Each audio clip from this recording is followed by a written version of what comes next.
क्या हमारे अच्छे टीचर नहीं है, या हमारा करिकुलम अच्छा नहीं है, कि हमारे सिलेबस अच्छे नहीं है, क्या हमारी बिल्डिंगें अच्छी नहीं है? जिन्होंने पढ़ना है वो यहीं रह करके पढ़ते हैं, पढ़ सकते हैं। अंग्रेजी हो, पंजाबी हो, हिंदी हो। हिंदी राष्ट्रभाषा है, पंजाबी अपनी मातृभाषा है, हमारी प्रांत की भाषा है। तो पंजाबी, हिंदी और अंग्रेजी अब चूंकि आवश्यक हो गई है, इसलिए अंग्रेजी भी। तो क्या 3 भाषाएं प्राइवेट और गवर्नमेंट स्कूल मिलकर के बच्चों को करा नहीं सकते? ऐसे कैसे? और करके फिर वहां जाऊंगा तो सुख होगा, ये तुम्हारी चिंता का कारण बनेगा। जमीन जायदाद बेच के, लोन बैंक से लेके हमारा वीजा हो जाए, हमारा पीआर हो जाए, उसके लिए वो कितने कष्ट, कितनी तकलीफें झेल रहे। सच ये है कि जो बच्चा यहाँ घर में ग्लास पानी का उठा के पीने को तैयार नहीं है, वो वहां रेस्टोरेंट में झाड़ू लगाने में शर्म महसूस नहीं करता है।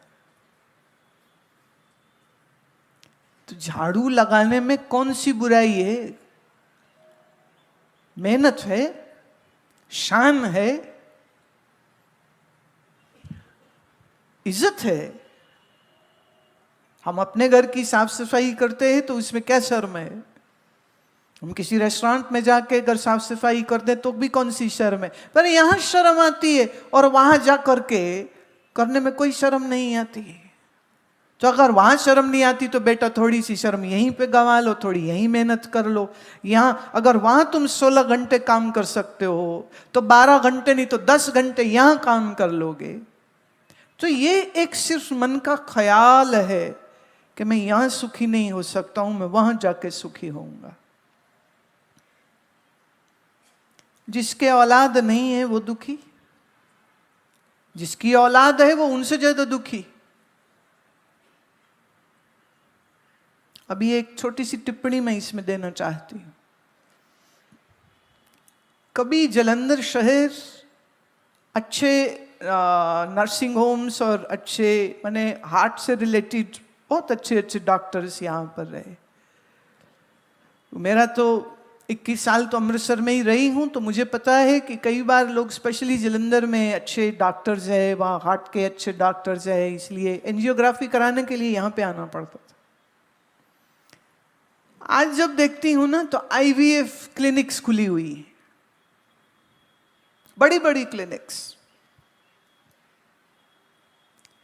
2 लाख से 10 लाख से 15 लाख, क्योंकि एक ट्राई में कभी कभी सक्सेस नहीं होती तो दूसरा तीसरा करना पड़ता है।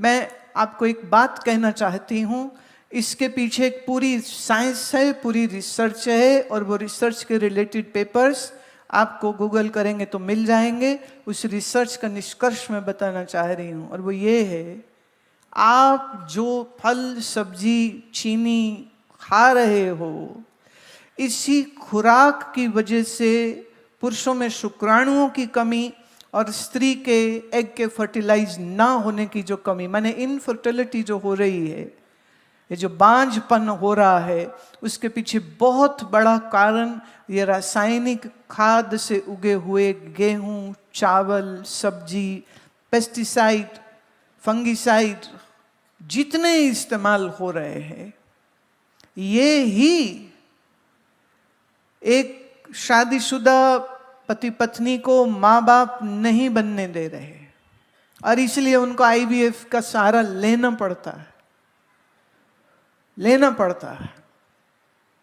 अपने खान पान को सुधारिए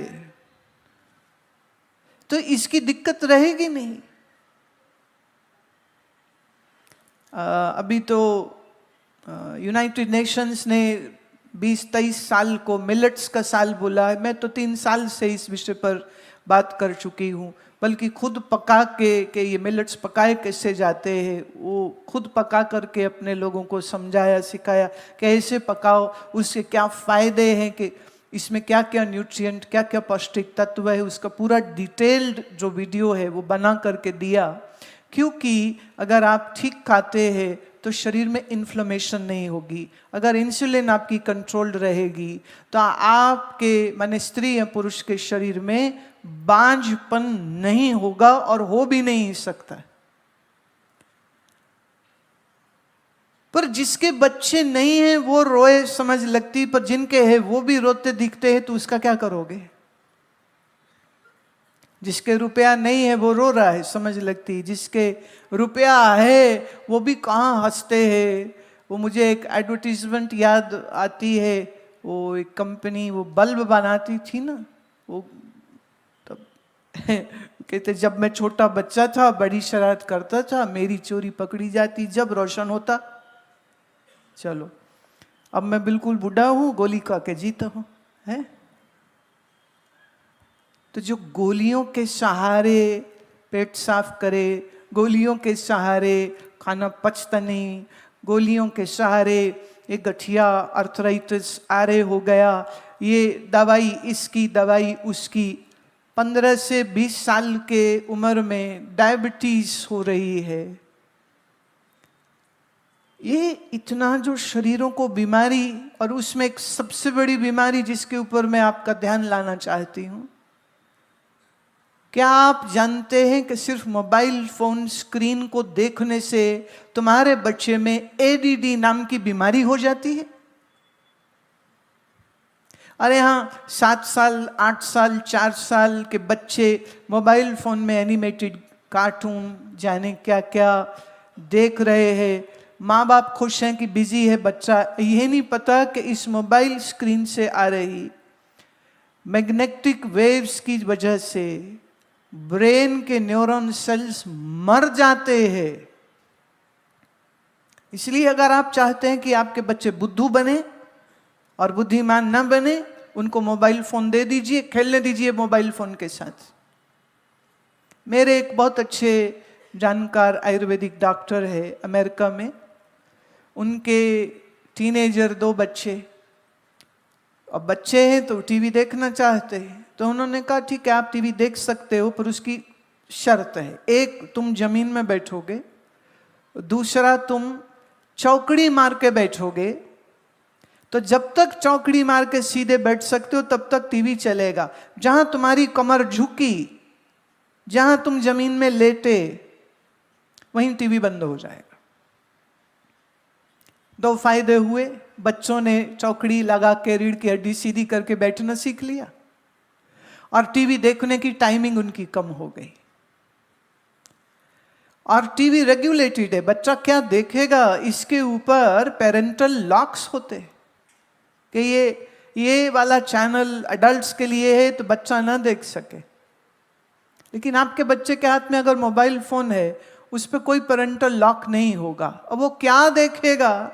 वो क्राइम शो देखेगा, वो पोर्नोग्राफी देखेगा, कि वो फिल्में देखेगा, कि वो क्रिकेट देखेगा, कि वो जुआ कैसे खेलते हैं इसका वीडियो देखेगा, और आत्महत्या कैसे की जा सकती है अगर ये वीडियो वो देखेगा, तो उसका नतीजा क्या होगा? आप समझदार। मैं ये नहीं कह रही कि मोबाइल यूज ना करो, मैं ये नहीं कह रही कि टीवी ना देखो, पर मैं ये कह रही हूं कि क्या देखो, क्या इसके ऊपर विचार नहीं होना चाहिए।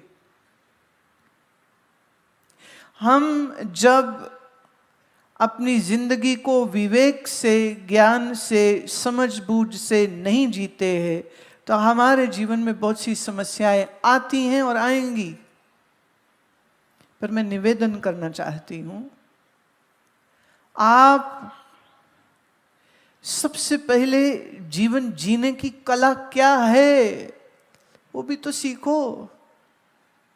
कार चलाना सीखना पड़ता है, लाइसेंस मिलता है बाकायदा, पर जीवन को कैसे जीना है इसकी ट्रेनिंग कहां लेते हैं आप? पैसा आएगा, मजा आएगा, कोई बड़ी पोस्ट मिल जाएगी तो बड़ा मजा आएगा, मेरी ये प्रमोशन हो जाएगी तो मेरा मजा आएगा, मेरा मकान बड़ा हो जाएगा तो मजा आएगा। ये आपने अपने मजे के आगे कंडीशन लगा दी है। ये कंडीशन पूरी होगी तो मजा है, ये कंडीशन पूरी नहीं होगी तो कोई मजा नहीं है। और अब उन कंडीशंस को पूरा करने के लिए आप दिन रात खपते रहते हैं। जागते हुए में तो चिंता करते ही करते हैं, चिंता मारे नींद नहीं आती, नींद आ जाए तो सपने में भी वही चिंता चल रही होती, वही चिंता फिर चल रही होती।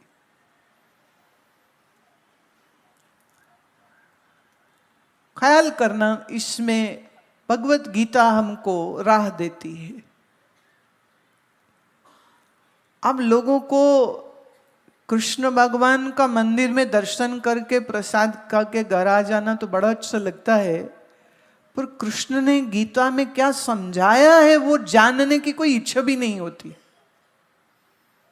अजीब बात।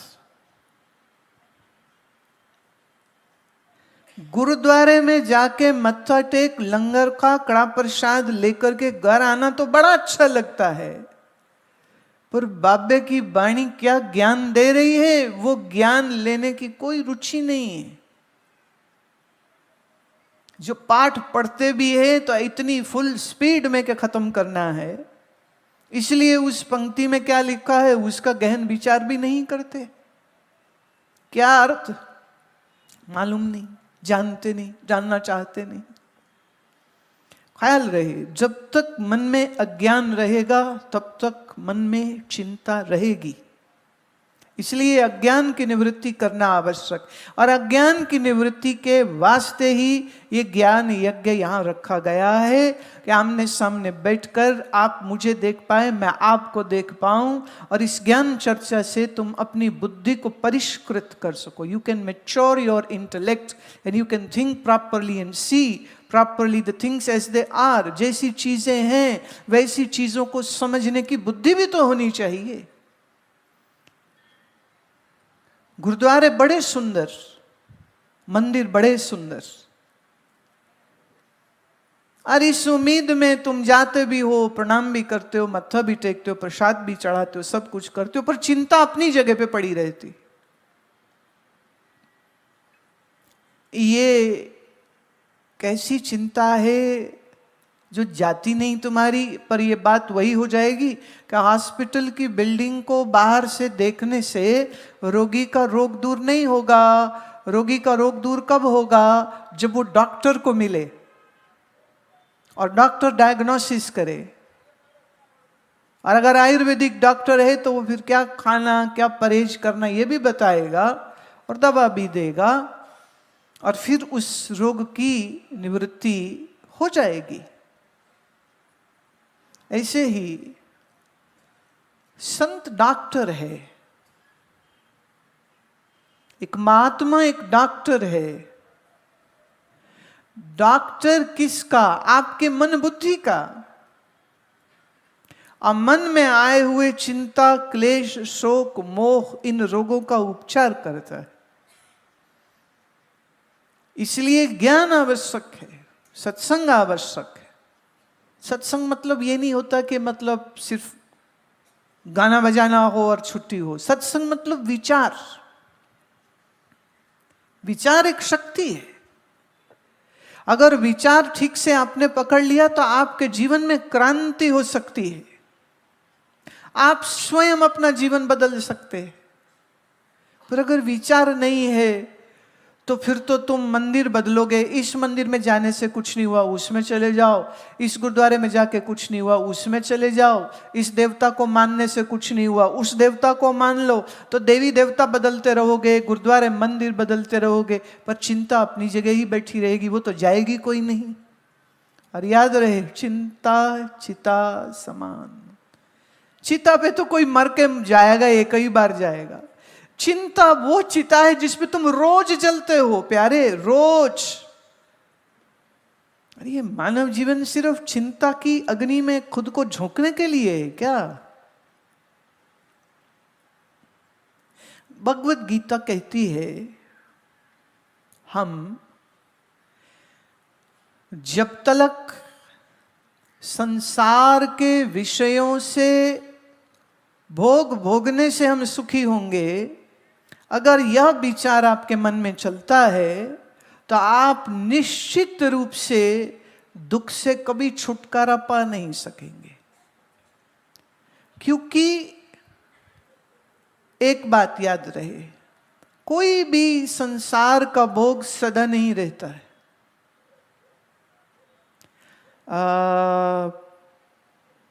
किसी रेस्टोरेंट में खाना बड़ा अच्छा मिलता है, आप गए खाने, किसी जगह आइसक्रीम बड़ी अच्छी मिलती है, आप गए, हाँ आज तो आइसक्रीम खाएंगे, बड़ा मजा आएगा। आपने एक प्लेट आइसक्रीम खाई, आपको मजा आया, राइट? मैं आपसे पूछती हूं, आपको कोई वही आइसक्रीम दोबारा खिलाए, अभी भी खा लोगे? तीसरी बार खिलाए, अभी खा तो लिए, नहीं खाओ, 2 दूनी 4, 4 दूनी 8। अगर एक प्लेट खाने से आपको कहो 10% सुख आया, तो फिर 10 प्लेट खाने से तो 100% सुख आना चाहिए। पर अगर कोई आपको कहे नहीं, तुमको तो ये 10, 15, 20 प्लेट हम खिलाएंगे, खाओ खाओ, और वो कोई डंडा या बंदूक लेके बैठ जाए कि नहीं खाओगे तो गोली मारेंगे, खाओ, खाना पड़ेगा तुमको। अब आप मुझे बताइए, जब आप 15वां कप आइसक्रीम का खा रहे होंगे तो आपका मजा 1000% हो जाएगा कि तुम रोगे बैठ के? बोलो हाँ? एक माता पीछे करिए, ऐसे रोएंगे। बोली माता बड़ी अच्छी है, वो रो के दिखा रही है, कहती यूं यूं आंसू बहेंगे फिर तो रोना पड़ेगा। अगर एक ने कहा शराब पीते ना तो बड़ा मजा आता है, एक वो सज्जन बोल रहे थे, बोले पंजाबी तो जब तक पिए नहीं तो जब तक खाए नहीं उनकी जिंदगी में मजा कोई नहीं। लो मैं दूसरी बात लाती हूँ, तुम्हारी पीने की तलब पूरी करा देती हूँ यहीं पर। अगर एक पैग पीने से तुम्हें 10% सुख मिलता है, तो तुम्हारे मुंह में कोई स्कॉच की एक के बाद 2 बोतल, तीसरी बोतल, चौथी बोतल, 5वीं बोतल लगा दे, कितना मजा आएगा? बल्ले बल्ले हो जाएगी कि थल्ले थल्ले हो जाएगी? बोलो। अगर देखो 2 दूनी 4, 4 दूनी 8, 8 दूनी 16, बढ़ना चाहिए ना।